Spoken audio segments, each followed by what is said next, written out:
cái fundraising mà channel to cái on Friday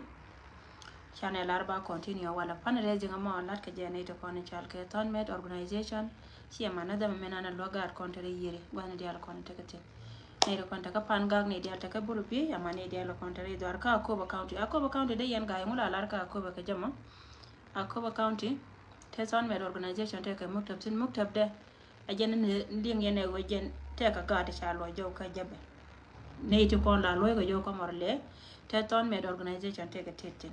mulono go chang ke bala re detail ke we nan be ka gat che ka jendo ba mo te ke mukta bangwa mo kamilla de no go gat konte dia te konde cha nan morle ne ana gan me cha nan kan de kon shi jo te ton med organization te gora ka dob da manga jene che bala na ja ka social media ko ne dia ngana kan jenga to dana kan so jalla wa ko bala wa ja mention shi wo che te ka da mi to okay te ka ne di chi jien ba kane konte kon ji choba re doaran te je kana ser kana wala chi ga chop ko be kane te to bango de ton med organization te ka tetin a jari zona la ko bala ko ja mention ka je ne tin konon tin chuje longa tame tin dere yeri don ma chal ka pangak ne dia la konte re doar ma chal ka burbi man ne te konte rol buñ tin chi chop rol buñ ton med organization te ka dwel gore me to ko korun dang jok te ko na cho jo te let ka dia cha kala la go chi do no ba kum da latin ngai yene kum le ngo ba wuja ba latin dwel gore na mo gor ka je go jen point de wuje de ko kum ko ga dia la ko na chi pot ba ka nang re dwel gore ba ka register dwel gore la go ka ta ma be nya mo da to on wajen de dwel gore na mo de le bo picha de gar ko de ka gartin e part kala nan lat ke ka dor me chal ka diza ba dor me chal ka ga mbele tene kana ba gwani dia la continue ko te ka tin she kare do ran ba ka juba South Sudan ana gwama te ton me te tin te ka mala da reide tichine ka goro go ba ko mention ka social media dum go kule bene ne ka yego ne wan ton me la da kel ka jur ket ka me chala ya kenya ma go ton me ta ya pinye jur chine to bor cha kon lo kan go gwama ti bar jeno kwallen de kan te dia la to an wana mo ta me ka go chi anga go chi kwor ko cha ngwala rama boro gwanti ele manana paiben gwandi de dan jen che tin wan che ka mes chiti je chiti wan che ga to ka go chara la dan tane pal ko ne dia la kontaran gwa me te tin cha ka ben ka yeto de gor ne te no kun miti ka $5 miti ka Nairobi miti ka Uganda miti dor ma chal ka Ethiopia kan wi East Africa dia tane ka na barkien matete de duma kon gor ne ya ka kui ko bina wa jen ba kul ba ka wa reptin konon gor ko ba kam ga do kontere yiri re dor ma chal ka e pan ka kan dor ma chal ka ai buro bi ngai ko ne go gad kon daka ngwane dia te ka tun wanti choi ka ne ko na kan dap ka gari yiri ta mate lo del wal ka te lo kon mi cham ka te lo go lok tiane to kono kwa lo kum na nyil tetin wal malaria ka ba gor ka ka ton me so ka jana be ka ne ra ka kui ga mi she ka wona ta me team ja gui ngwala mo chan ne tin kono la team work cha ka ne manu kwar ja mante kel ka kon mun no go jen poinde ba ye ko kam gwa ma biya bare ko ta me bana je to bana de tina mani ta diok mo chop ka ta ngwan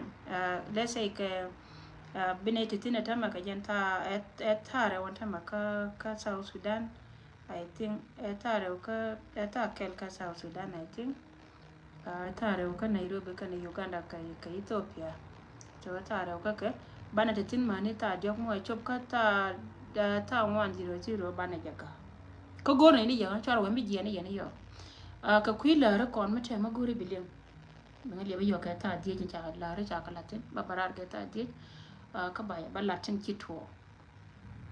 so lo nga ko bian biya chia ka lo nga ba gwa titi na go gori ni yo ko ji chona la da la ban na gwa yo ni yo mi chika ni ba na wan gwa yo ni lanne cha wa ngas mi te la da lia ni yo titi no bana la ra dien elia do ran te lo kon kume da na kon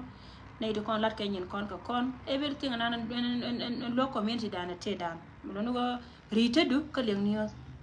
barar kare wata me gore jen ame dong dien ke weekend mi be chi ma yim chi bi da bana toru na ke weekend mi te pin to kon kamandan ka chi kwaran mi din me bi barar ka go jen gore je ben wer community be brief ka ta da ne gor ke kume te ka cheng tu wan te ne na ka ta na ta ka kon ta me ti jet ka loide chi wuro mi chal ke William John Bany mama nya chol ba nora ba nong live enwa.tv ke weekend mi te pinyi chi weekend bana to weekend mi te pinyi be mama nya chol ba barar ka jen gore je go a jen be ya balar tuga kai kanado jen ba ga nor balar history ka tuga kai kanado re jen shek de ni te kon te kai dor kel ke de ni She quenya gwa da ne lat ka te dia la kon tin ka ne nyon te tin te ba balat kon no go weekend mi beton go jen bana mandana mo bana johona kon e kon chal ke no ka bia bete ke liengtin mama nya chol ke weekend mi te pin ma weekend bana to runo ba nong live no do tv ka be brim ni no community ka ba ci ba go kon ken tin dia lo kon wo ko re dien te ka te lat kon ku kon me lat kon ati dia la ti history tuk ba Sudan ke lo bana be lin ka mama nya chol ngumi shala da di no te dia la kon ko kume to wine no go gwa na ko to kuma tin en kuma ne te ko ne nom ja kanga na ka nwer ka community ka South Sudan keleo so ta tabe munya chol baka balar kon ramidi ka jene gore je be bala nwere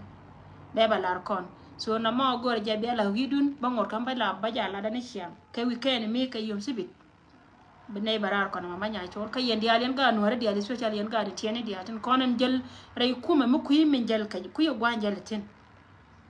so yendi al bia ben go bia te life changa mo bia te life changa mo bia mama nya chol bia beleng kamalade melan mama nya chole bia beleng yene tindi ala kono yana gur bia beleng mani yene tindi tin kono chiran ci cher ka ci ga giya ka te kono latke ko te kono latke te me kuma jino ba Sudan te ka ne to ngane ci cher ken ci ga batin ci history ci aparu en go jiran mi ci dor ci to la ci ka jen ba choy la weto latin di ala kono to men na kon today baba lar kon dit kon te kon de ci chuy nya war pal mano ga long jina les nya war male de sis male mano ga long nya mom de tes kan ndu pile to see you so ti di alin kon te latke bana jaba ngayo men na kon today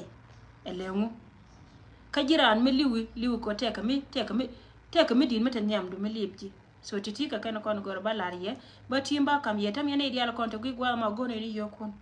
ton med organization gore yoto wa gila gata konate terapini brodi cholar gwa ma ka comment ka ba detail ko dial ba ka cho kam ka ye yene dial to konate gwa me ne de la team ya berei no wo ci gwa ma chala gwa dun bana tindi ala ko lat kono bana ka balat yes mama nya chol ba ben ba barar ka ba kono brief goro ba community no ra be brief ba ye ba nyo tindi al tin kon din tin la gwa ta tin ti ke station dun ga to are ha jalla lingero alla ma chwara diere so ta kel ka ye so mama nya chol ba kon brief ke weekend me te pinyi be ben ka kon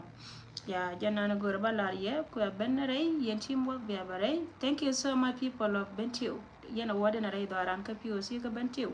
ka unity state go yen alak te kot menen yena ka POC te ner yandi al ko mala te kel ka ye yandi al ganga ya so che ner ka mala mo galong mala ya ma sister nyanti al mata yen gwa men gara ko bare kamelero kon moy ka din medung tit kon moy ka din dung tit ka meti ti gwi ba ka ngi je wate meteji so biye chular goro gwa mo bi ngi je meri